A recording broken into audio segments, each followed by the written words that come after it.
Ideologia de gênero. Web comunistas com Laura Sabino e Ian Neves, né? O Ivan das Naves. Então, não deixe de se inscrever no canal, deixe o seu like aí e, é claro, deixe o seu comentário dizendo o que você acha disso daí tudo. Então vamos. Laura Sabino. Diga. É, né? Eu sou o quê? Tu é comunista, que eu sei. Eu sou do subnicho web comunista, tá? Que é muito diferente, tá? Aqueles que precisam ser combatidos, né? Porque a gente vulgariza o marxismo. Onde assim? Eu acho engraçado.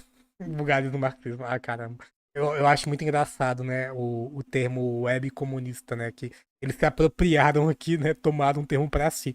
Mas é engraçado que a crítica que vem, né? Chamando nós comunistas que produzimos conteúdo pra internet como web comunistas, elas vêm sempre pela internet, né? Tem os web críticos de web comunistas também, né? Vocês percebem como que a crítica não serve pra nada? E também recebe dinheiro do exterior para promover a revolução colorida aqui no Brasil. Então tem essas duas críticas aí. E falando, né, em teorias fantasiosas, vocês já perceberam que nos últimos anos várias têm ganhado força no Brasil? Que a Terra é plana, que a vacina na verdade tem um chip, que os Estados Unidos defendem a democracia, mas nenhuma dessas teorias colou e causou tantos desdobramentos e problemas como a mentira de que as escolas públicas tem professores esquerdistas que estão aí buscando transformar nossas criancinhas em gays, lésbicas e bissexuais. Tudo.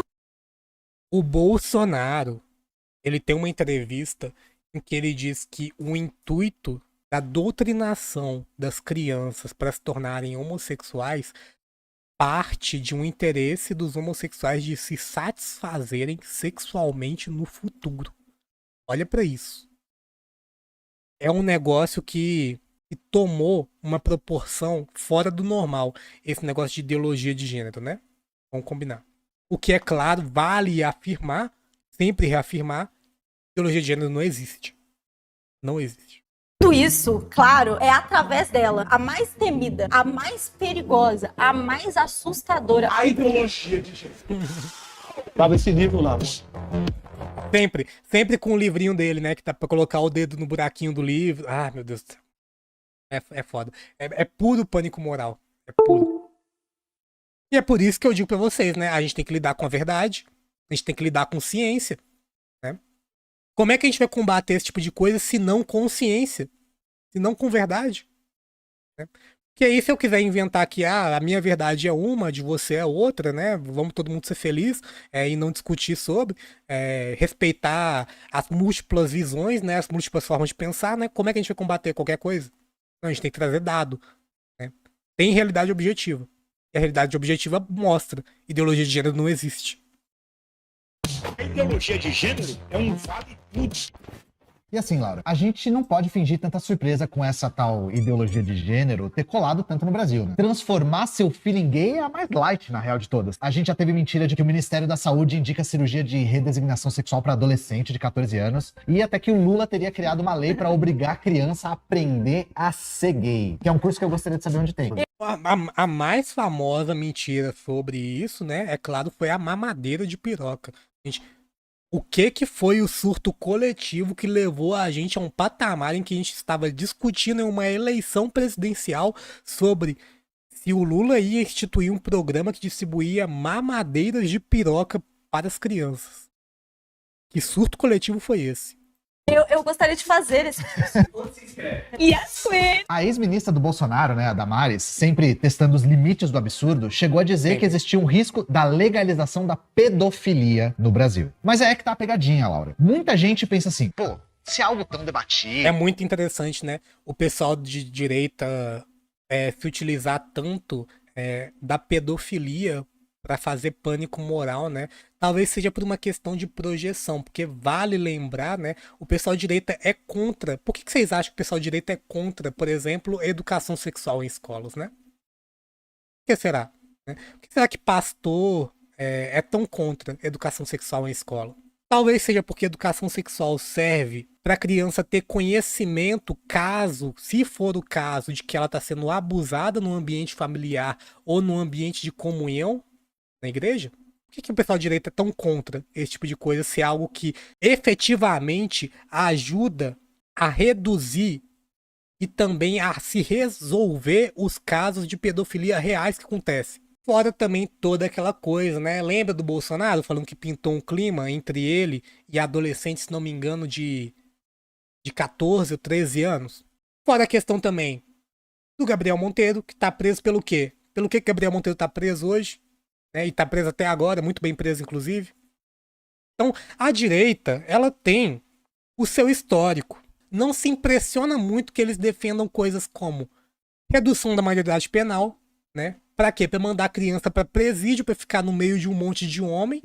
O que vai acontecer com essas crianças que forem mandadas pro presídio, forem presas? Então, é isso. Eu acho que os fatos, eles falam muito mais alto do que qualquer análise que eu possa fazer pra vocês, né? Por que será que a direita é tão contra, por exemplo, a vítima, né? Aquela criança de 10 anos que foi buscar um aborto após ter sido abusada sexualmente por um membro da família dela. Foi tão contra a vítima e tão pouco contra o estuprador. Por que eles tentam mandar esse tipo de pauta que foi felizmente vencida pela luta das mulheres, pela luta popular, pela luta das trabalhadoras, aquele projeto ridículo que tentava criminalizar mais a vítima de estupro do que o estuprador? Fatos tem aos montes por aí, relacionando direita e violência sexual de menores. Basta vocês pesquisarem. Se é algo tão falado, então deve ter algum fundo de verdade nessa história de ideologia de gênero, né? E é justamente sobre isso que a gente quer falar hoje. Como é que nasceu esse negócio de ideologia de gênero? Da onde tiraram a ideia de que comunistas querem corromper a família e transformar seu filho em gay? A quem interessa que você seja gay, Laura Sabino? A minha vizinha.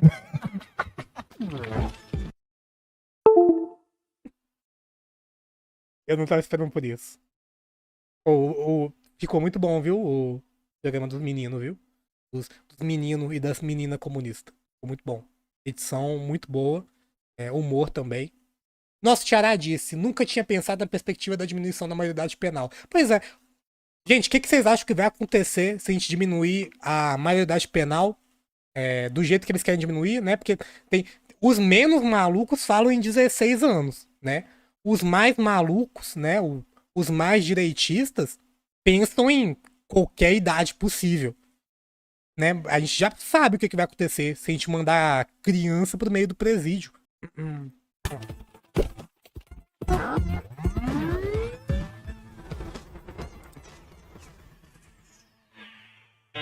Eu acho que aqui um bom ponto de partida é responder de onde veio isso de gênero, né? Para começo de conversa. Essa palavra que está relacionada, na verdade, aos estudos que mostravam que tanto os comportamentos quanto as expectativas associadas aos sexos são construídos a partir de um monte de coisas, tipo tradição, cultura, questão econômica, ou seja, além das diferenças biológicas entre os sexos. Pegando aqui um exemplo para pesar o clima do programa nesse momento aqui, os homens são responsáveis por 95% dos homicídios no mundo. Pela visão do determinismo biológico, esse dado ele seria explicado como natural, como parte da natureza masculina, né? O famoso Deus quis assim. Tem muita gente que explica pela questão da testosterona, né?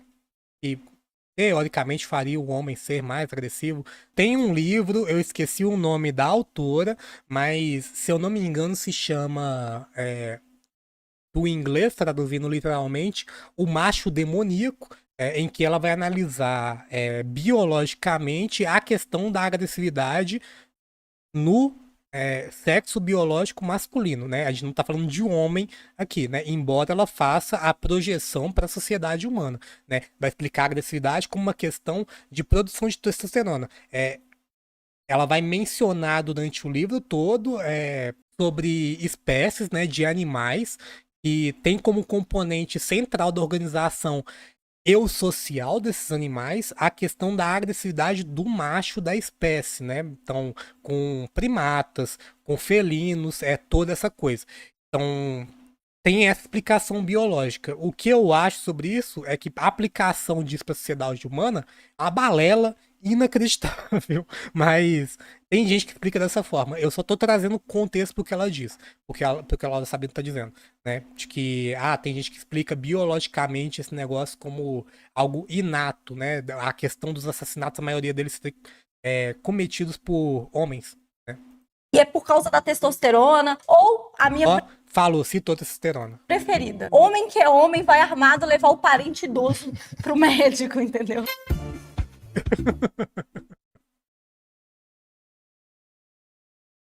É isso. Muito bom. Porque essas respostas, Ian, apesar de serem divertidas, elas ignoram coisas importantes da socialização masculina, como o fato de que desde jovens os meninos são expostos a algumas ideias do que é masculinidade, tipo, ideias de que valorizam a agressividade, que desvalorizam o afeto, e isso acaba influenciando na maneira que homens lidam com situações de conflito e estresse ao longo da vida. E um outro exemplo é pensar no mercado de trabalho, né, Laura? Profissões ligadas ao cuidado, tipo pedagogia, psicologia, enfermagem, assistência social, são quase sempre áreas mais ocupadas por mulheres, enquanto os homens são direcionados para áreas tipo engenharia, tecnologia e finanças, né? E claro que aqui a gente tá dando uns exemplos bem classe média das ideias, mas a gente vai desenvolver melhor esse pensamento mais pra frente. O que a gente... É isso, então tem um componente biológico e tem um componente social também, né? E também um componente influenciado pelas forças econômicas vigentes na sociedade.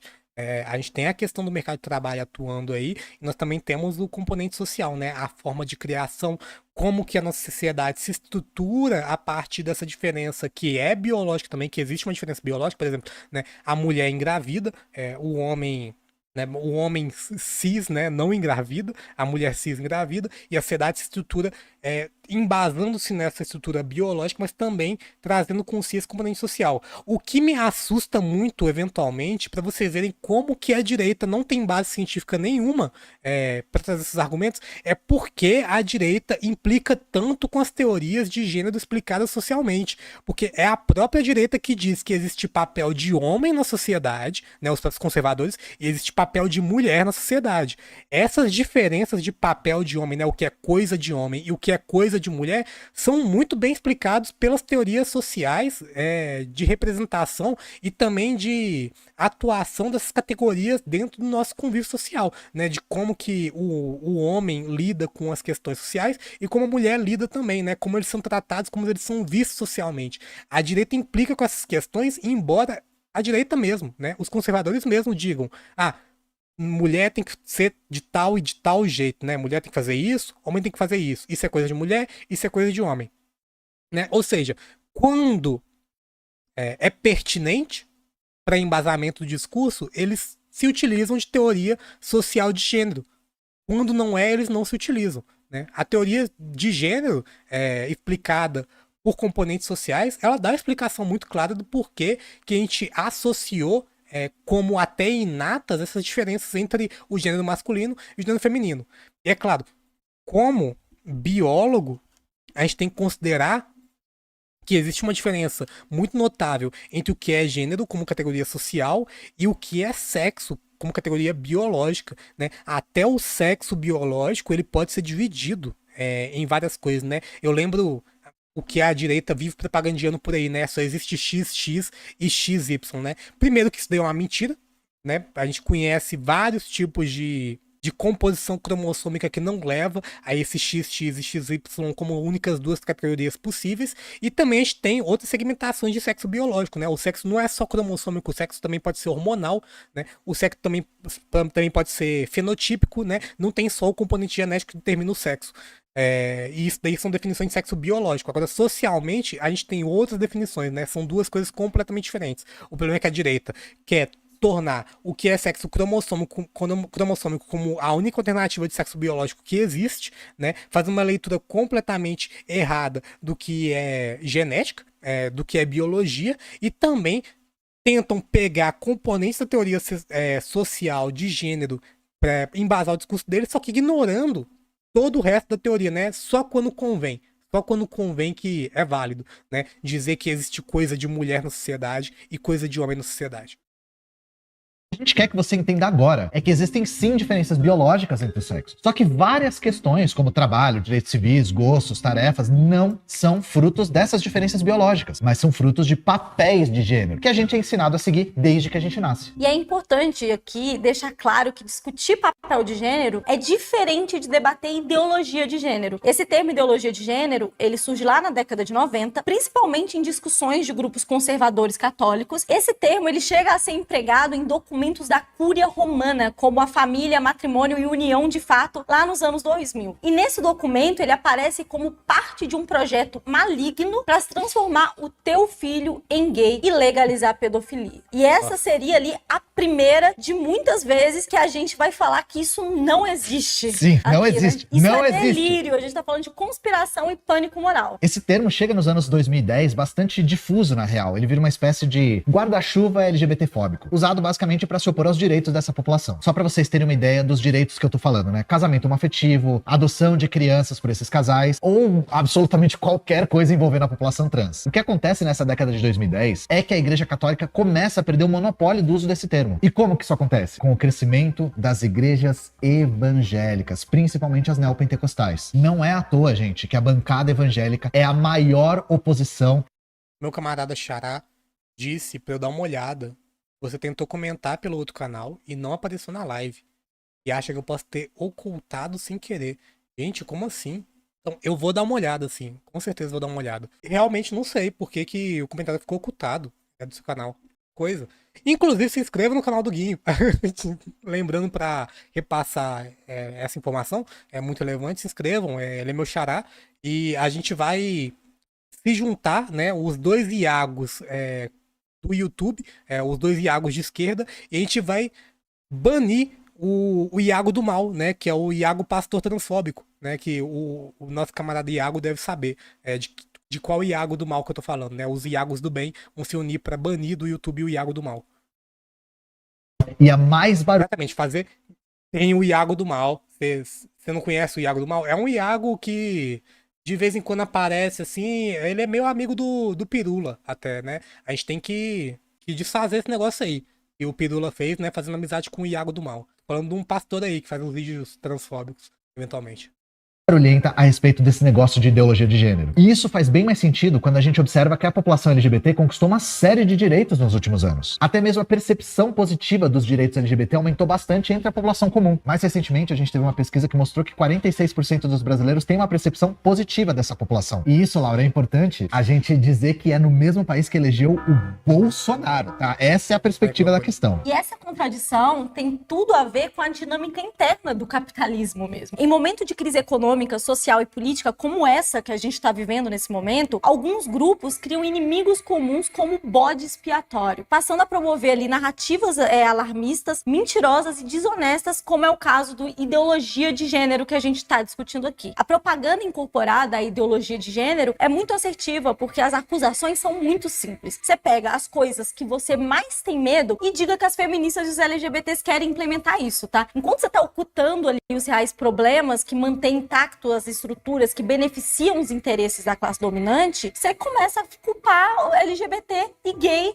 LGBT e gay. LGBT e também gay. E também Que fique gays. claro. LGBTs, feministas e gays pelos problemas que acontecem, né? Inclusive, isso é uma dinâmica clássica do fascismo. Desviar o foco da classe trabalhadora para que ela odeie outros trabalhadores. É o famoso dividir para conquistar. Tá com dificuldade de pagar seu aluguel? Culpa dos gays se beijando no metrô. Carne tá cara? Culpa Pablo Vittar no programa do Encontro com Fátima Bernardes. Sabe o que atrapalha a sua família de verdade? O João Guilherme usando cropped. São esses os problemas reais do Brasil. Se desvia completamente o foco da questão estrutural, né? E se parte de uma dinâmica de culpabilização de uma questão moral, né? É sempre trazido para o âmbito moral a discussão. Né? Nunca questão estrutural. Nunca se utiliza de razões materiais, né? É sempre um negócio abstrato, sempre um negócio idealista.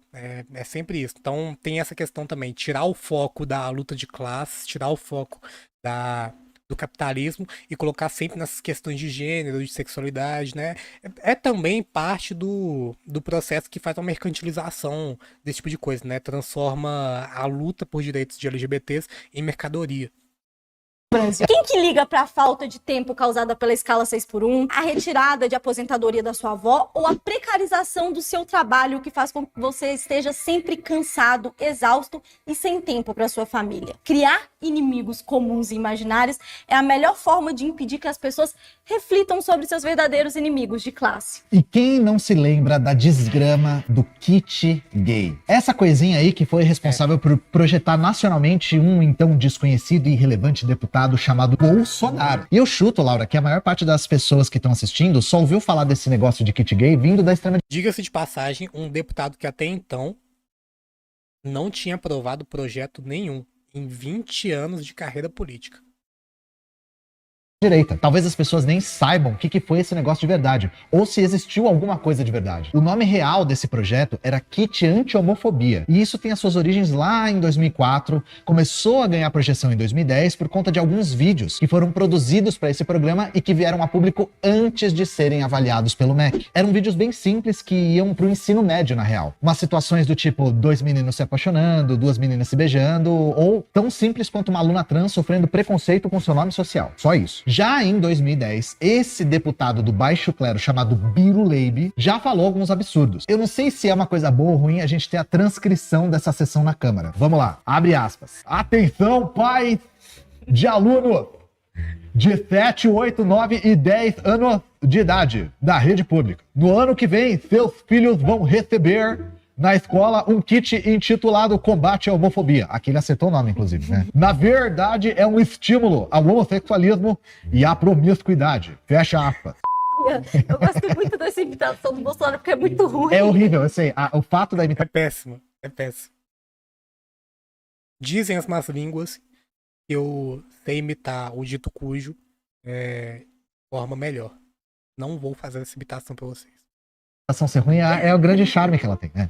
Bom, gente, primeiro que essa coisa de 7, 8, 9, 10 anos é só mentira. O material era pro ensino médio, eu já tinha falado isso. O Bolsonaro aqui é muito explícito a respeito do pânico que ele quer criar. Ele diz que isso é um estímulo ao homossexualismo e associa com promiscuidade. Tirando o Bolsonaro, gente... Da mesma forma que ele associou o casamento interracial com promiscuidade também. Vocês lembram daquela entrevista pra ele em que a Preta Gil fez a pergunta pra ele se ele aceitaria que um filho dele se relacionasse com uma mulher negra, e ele disse que não ia discutir sobre promiscuidade com ela. Foi isso que ele disse. Depois ele tentou voltar atrás, disse que não tinha falado, depois falou que se falou não lembrava, depois falou que se falou ou que se não falou, o CQC, que eu acho que onde foi ele deu entrevista, tinha editado o negócio pra ficar ruim pra ele. Mas é isso, não tem por que a gente acreditar numa pessoa que durante a pandemia mentiu tanto como o Bolsonaro. Então fica nisso daí mesmo. Deu pra ver claramente que quando ele respondeu a pergunta, ele estava respondendo a Preta Gil, depois que ela fez a pergunta, e ficou isso mesmo, né? Ele, além de associar a homossexualidade, né, e LGBTs com promiscuidade, ele também associou pessoas negras. A posição que ia vir desse kit anti-homofobia que virou kit gay era meio pela tangente, dizendo que, abre aspas, não era hora de discutir isso com as crianças. Ou seja, era um negócio que não era tão explícito, tão homofóbico quanto esse que viria a ser o nosso presidente no futuro. Só que óbvio que tinha um caráter homofóbico nisso, gente. Era só uma homofobia implícita, digamos assim. E, gente, o implícito passa a ser a norma quando o assunto é LGBTfobia. Salvo o escroto do Bolsonaro que dizia que tinha orgulho de ser homofóbico. Nesse período, a bancada evangélica cresceu muito em cima do pânico moral causado pelo kit anti-homofobia, né, que se transformou em kit gay, enquanto diziam estar ali, na verdade, defendendo as crianças. Essa galera propaga seu preconceito através de neologismos, ou como nós gostamos de falar em Minas Gerais, eles metem o louco pra ver no que vai dar. É isso mesmo. Se fala isso aqui mesmo. Metem o louco pra ver no que vai dar. E esse método funciona, dá voto e popularidade. Vamos ver isso na prática. Em 2013, o deputado pastor Marco Feliciano, né, que todo mundo conhece hoje em dia, infelizmente, se transformou em presidente da Comissão de Direitos Humanos da Câmara. Só isso já deu ali um repúdio grande, pois o cara é abertamente contrário ao Estado laico. Só que a popularidade... É abertamente contrário a direitos humanos no geral. popularidade desse candidato, né, desse deputado, na verdade, aumentou, porque enquanto ele estava à frente da presidência da comissão, o Feliciano passou a defender a retirada dos 2 pontos da resolução da Confederação de Psicologia de 99. E esses 2 pontos eram justamente os que proibiam psicólogos de oferecer serviço de reversão da homossexualidade. Esse negócio ficou com o apelido de cura gay, que eu tenho certeza que vocês também já ouviram por aí. E o Feliciano, nessa época, ele foi em tudo que é canto defender o projeto da bancada dele, dizendo que o objetivo principal era proteger os psicólogos e não atacar os homossexuais. Não tem nada de preconceito, não, isso aqui é... Nossa, é igualzinho o Bolsonaro defendendo a autonomia dos médicos, né?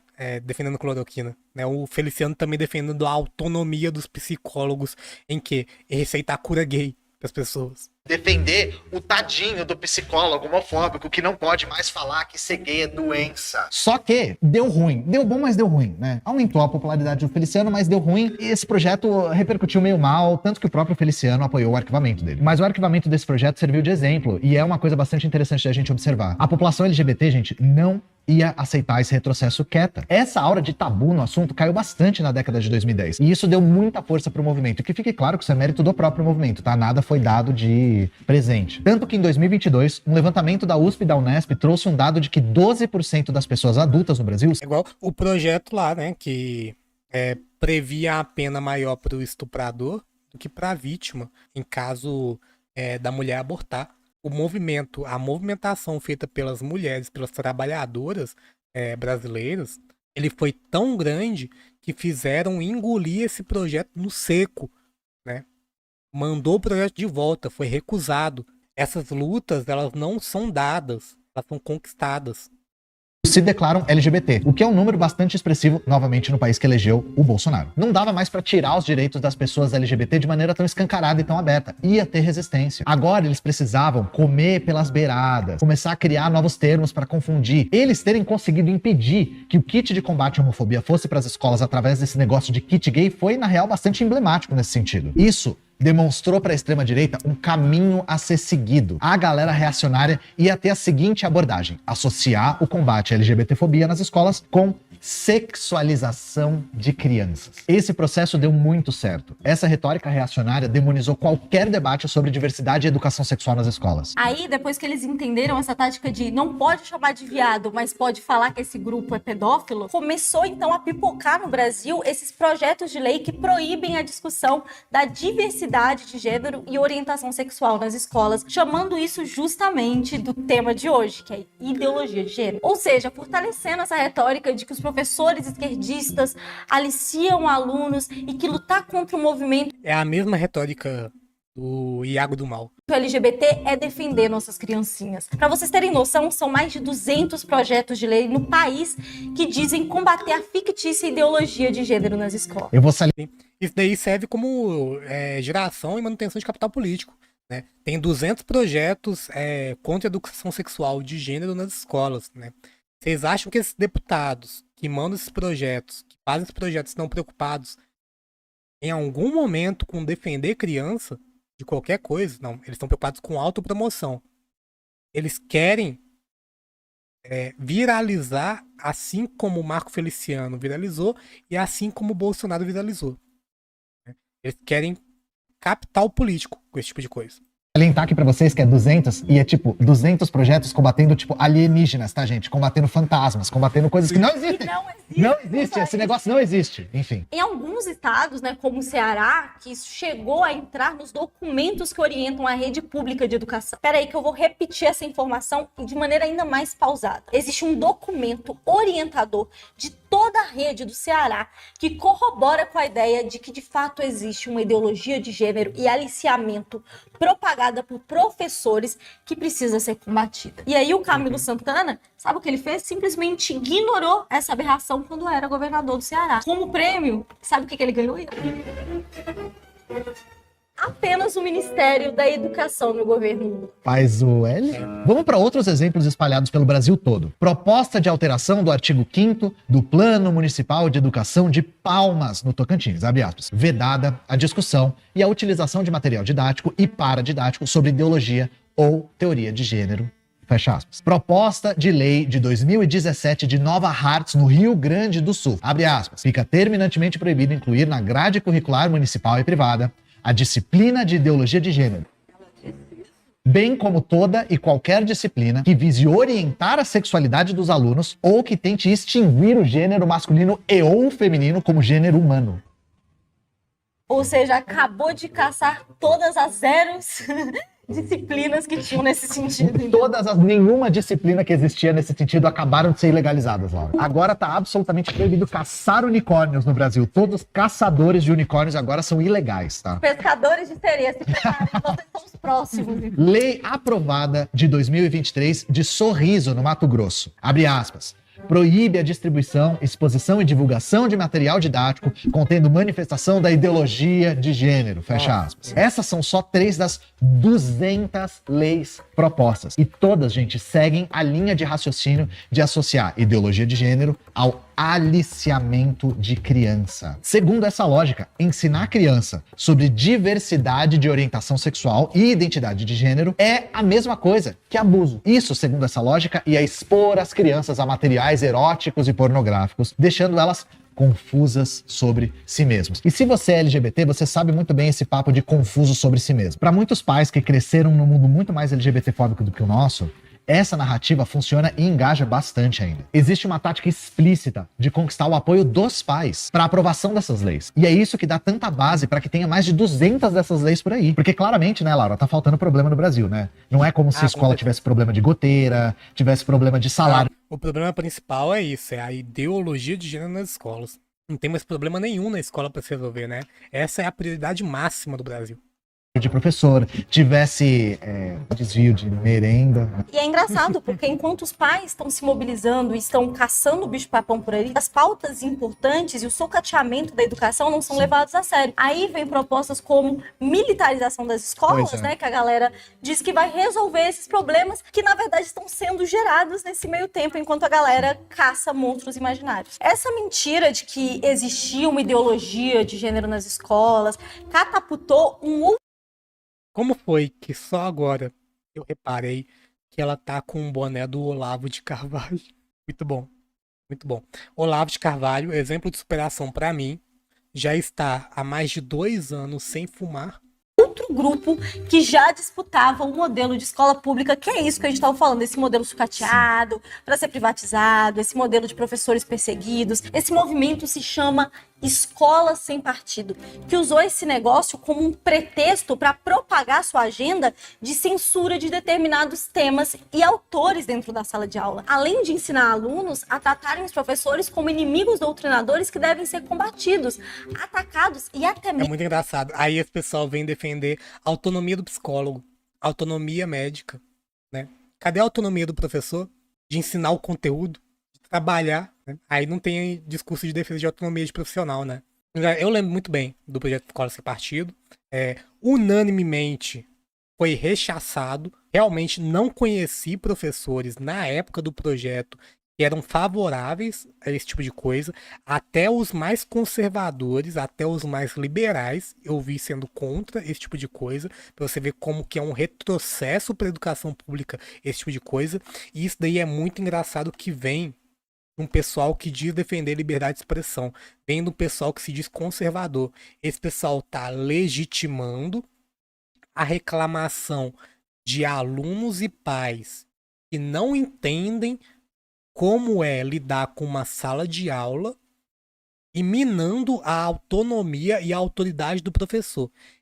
Eu me lembro, ou pelo menos penso que teve um tempo em que os conservadores estavam preocupados com a autoridade do professor em sala de aula. Mas com esse projeto Escola Sem Partido, a gente viu que isso não procede. Porque o que você espera que um conservador vai dizer? Quando o professor fala, o aluno cala a boca. Né? É o que você espera que um conservador vai dizer. Mas com o projeto Escola Sem Partido, não. Tudo vale. Né? O professor que se foda. Quem tem razão é o aluno. Quem tem razão é o pai do aluno que está indignado com o que é ensinado em sala de aula. Né? Não se tem mais autoridade do professor em sala de aula nenhuma. Pra você ver como que esse projeto, até no seu princípio de ser um projeto conservador, ele é manco. ele é fraco, ele é anêmico, ele é inconsistente.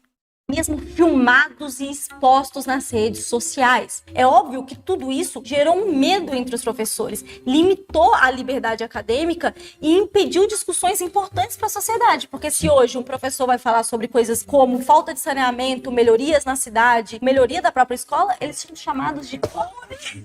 Mas tem uma pergunta. O debate é completamente nublado, né, por esse tipo de questão inexistente, esse tipo de questão que respeita nada. É só uma metodologia de autopromoção de alguns deputados. Muito importante aqui. Qual é a razão pela qual os conservadores são contra os direitos das pessoas LGBT? Por que que eles fazem essa cruzada? Obviamente tem um nível individual. Boa parte dos políticos conservadores são grandes oportunistas, hipócritas, canalhas e outros adjetivos que a gente vai poupar vocês aqui. Só que o próprio sistema capitalista conta com a LGBTfobia na sua estrutura. Qual é a primeira coisa que um reacionário diz quando se refere a qualquer pessoa LGBT? Que não reproduz. Tenho 62 anos.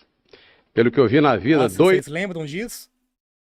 Luciana Genro e Levi Fidelix.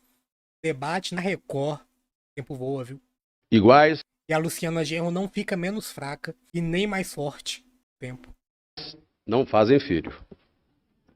E digo mais, desculpe, mas aparelho excretor não reproduz. É foda também, não tem noção nenhuma de biologia, né? Não sabe o que é um aparelho excretor. Esse é o pensamento típico dos conservadores sobre pessoas LGBT. E eu sei que é muito estranho dizer isso, mas essa frase é bastante reveladora. Na nossa sociedade capitalista, amor e sexo são utilitários. Para nós trabalhadores, o objetivo é gerar mais da gente. Para a burguesia, é gerar mais herdeiros. Nesse sentido, a mulher é vista como propriedade dos homens. Primeiro dos pais, depois dos maridos. Pessoas LGBT não entram nessa lógica, porque casal cis homoafetivo não gera seres humanos novos entre si. Então, para as necessidades dessa sociedade, eles são vistos como anormais, como desvios, como errados, como antinaturais. Isso é importante de pensar, porque a gente faz muito esse debate sobre como acabar com a LGBTfobia, como acabar com o machismo, e o regime capitalista, ele por si só objetifica a mulher, tira dela seus direitos reprodutivos e constrói como senso comum a ideia de que o correto, né, o destino das mulheres é a maternidade. Então, quando o feminismo ou qualquer movimento social questiona isso e mostra que os papéis de gênero não são definidos pelas diferenças biológicas, ele se torna um inimigo a ser combatido por esse sistema. Aí é necessário reconstruir a ideia de que mulheres boas são as belas, recatadas e do lar. E o problema aqui não é a mulher ser bonita, ter uma postura mais recatada ou se dedicar ao lar, mas como outras características que fogem desse modelo são retratadas como ruins, como um fracasso, como aberração ou como objetos sexuais. Inclusive, gente, as mulheres trans e travestis são também entendidas nessa forma de sociabilidade. Então, são mulheres apenas do ponto de vista da objetificação sexual, já que não gerariam filhos dentro. Então você vê, o capitalismo ele enxerga essas questões de gênero como meramente uma questão de reprodução de mão de obra, né? Ou reprodução de herdeiro. E é claro, para as pessoas LGBT, a gente só tem o vislumbre das pessoas, né, como seres produtivos na questão de mercado, né? De mercado do corpo. Então, né, as transgênero no Brasil, né, estão submetidas a esse tipo de coisa, né, de recorrer à prostituição, porque não vem alternativa no mercado de trabalho que as exclui. Então, elas são enxergadas dentro da ótica capitalista por uma questão de mercadoria, né? Elas são vistas como mercadoria sexual, mercadoria do corpo. Se transforma até o corpo desses trabalhadores em mercadoria. Isso é característica basilar de uma sociedade que se diz capitalista. Eu lembro dos debates que a gente reagiu anteriormente, tanto daquele ANCAP maluco, tanto do Kim Kataguiri, né, que tentam confundir a definição de capitalismo. Não, capitalismo é muito bem definido.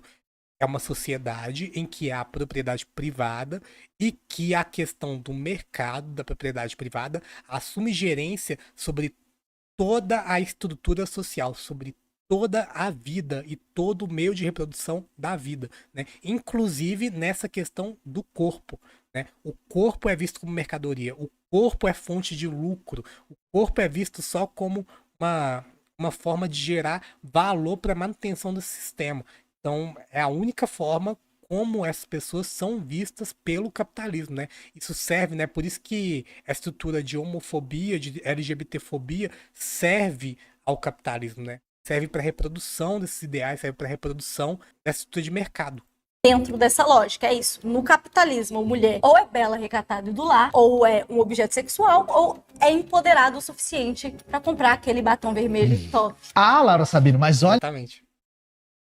esses webcomunistas caindo em contradição de novo. Vocês não disseram que nos últimos 10 anos foram conquistados direitos para as pessoas LGBT? Isso não seria evidência de que o capitalismo pode conviver com a expansão dos direitos das pessoas LGBT? Esses direitos foram conquistas dos movimentos sociais organizados que impuseram derrota à burguesia. Não foram concedidos como caridade. Nenhum direito no capitalismo é concedido como caridade. Só que a gente ainda tem muito caminho pela frente nessa luta pelos direitos da população LGBT. Entender a população LGBT como um nicho de consumidores de estampa de camiseta não impede que os seus direitos continuem sendo negados na prática. Os direitos das pessoas LGBT à saúde continuam sendo negados até hoje. Pessoas trans não têm ambulatório especializado. Tampouco tem garantia de emprego. Mas tá cheio de marca direcionada para esse público, para te vender batom, para te vender boné, para te vender camiseta e capacho de porta. A verdade é, parte da burguesia continua a ver pessoas LGBT como desvio. Outra parcela percebe esse grupo como público-alvo de produtos específicos. O famoso pink money. O dinheiro roda.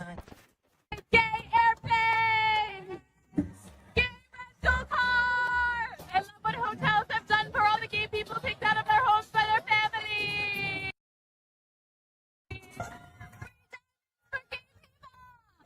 What you've done for the gays, Honda! Para garantir de forma Muito segura bom e vídeo. permanente a superação da LGBTfobia, é preciso superar o sistema que faz uso dela para se sustentar. Ou seja, só é possível pensar na real superação e no fim da opressão de gênero e da LGBTfobia batendo no sistema que reproduz em cima dessas opressões. De novo, o capitalismo. Agora, isso não quer dizer que a gente não deve ou não precisa lutar por conquistas e melhorias na vida das pessoas, da comunidade ou do gênero feminino no presente. Muito pelo contrário, melhorar a qualidade de vida de pessoas LGBT e de mulheres é um dever histórico dos movimentos sociais. É um tema importante e urgente, mas aqui o ponto é literalmente não criar expectativa de que o sistema que nos oprime vai nos libertar. O horizonte é revolucionário e tem que ser sempre revolucionário. Não basta eu acreditar que eu chegando numa posição de destaque ou num cargo, né, ali com visibilidade, vai superar e vai acabar com os problemas de gênero e de sexualidade. Como é que a gente faz isso? Se organizando, Laura Sabino. Então,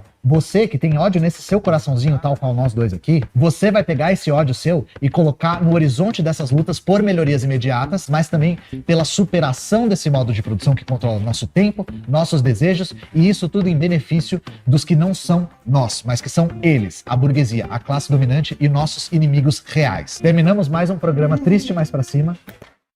Nossa, muito bom mesmo. Eu não esperei que seria tão bom, realmente.